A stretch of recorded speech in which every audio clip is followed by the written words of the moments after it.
2 দিন পর নাসা যখন বলবে তখন বিশ্বাস করবে। কথা কি বুঝতে পারছেন? তবে প্রাণী এই পৃথিবীর নিচে আছে।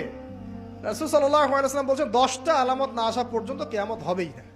তার মধ্যে একটা হচ্ছে দাব্বাতুল আরদ, জমিন থেকে একটা প্রাণী বের হবে, এবং এই প্রাণী শুধু বেরই হবে না, মানুষের সাথে কথাবার্তা বলবে।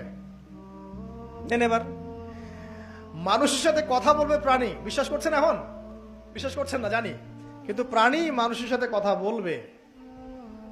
আল্লাহ পাক বলাতে পারেন না? পারেন। আচ্ছা, সামনে যান। ওই প্রাণী যখন দাঁড়িয়ে আছে রাস্তায়, এখন এই বালক বলছে আজকে আমি প্রমাণ করে নিব যে আল্লাহর আনুগত্যশীল ওই পাদ্রী সঠিক নাকি ওই জাদুকর সঠিক।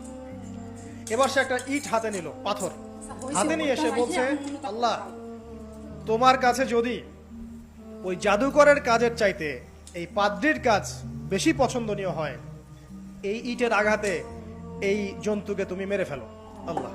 এ বলেছে বিসমিল্লাহ বলে পাথর নিক্ষেপ করলো। নিক্ষেপ করার সাথে সাথেই জন্তু ডেড। তখন তার আইন আল ইয়াকিন, হাক্কুল ইয়াকিন হয়ে গেল যে হ্যাঁ, আল্লাহর কাছে এই পাদ্রীর আমলই সবচেয়ে বেশি পছন্দনীয়। তার আর মনে কোনো সংশয় থাকলো না। কিশোর মানুষ না, কতটুকুই বা বোঝেন নাই?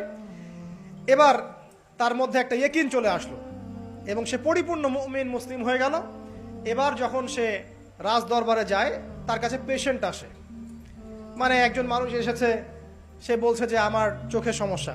সে চোখে হাত দেয়, হাত দিয়ে বলে যে আপনি আল্লাহর প্রতি ঈমান নিয়ে আসেন, আমি আল্লাহর কাছে দোয়া করব, চোখ ভালো হয়ে যাবে।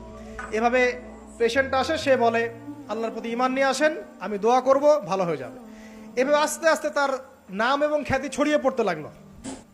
যেই তার কাছে আসে সে বলে আগে মুসলিম হন, ইমানদার হন, আল্লাহর প্রতি বিশ্বাস করেন, আমি দোয়া করব, ভালো হয়ে যাবে। চোখ অন্ধ ভালো হয়ে যাচ্ছে, কুষ্ঠ রোগী ভালো হয়ে যাচ্ছে, হ্যাঁ, প্যারালাইজড রোগী ভালো হয়ে যাচ্ছে। আলহামদুলিল্লাহ। নবী ঈসা আলাইহিস সালাম এমনটা করেছিলেন না? আল্লাহ পাক চাইলে করতে পারেন।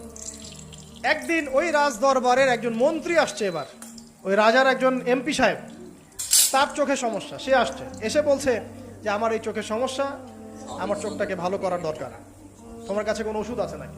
সে বলছে যে আপনি আল্লাহর প্রতি ঈমান নিয়ে আসেন, আমি আল্লাহর কাছে দোয়া করব, আপনি ভালো হয়ে যাবেন।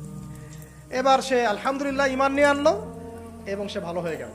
এই ভালো হয়ে যাওয়ার পরের দিন যখন সে আবার ওই পার্লামেন্টে গিয়েছে আর কি, ওদের তৎকালীন রাজদরবারে, এবার রাজা ওকে দেখে বলছে যে তোমার তো চোখ অন্ধ ছিল, কিভাবে শেফা লাভ করলে? তো সে বলে না কিভাবে শেফা লাভ করলো, সে বলতে চাচ্ছে না, কারণ সে আজ করছে যে বললে সমস্যা হবে। এক পর্যায়ে তাকে খুবই পিটুনি দেওয়া হচ্ছে, রিমান্ডে নিয়ে গিয়ে কঠিন মাইট দেওয়া হচ্ছে। এক পর্যায়ে সে মারের যন্ত্রণা সহ্য করতে না পারে বলে ফেললো যে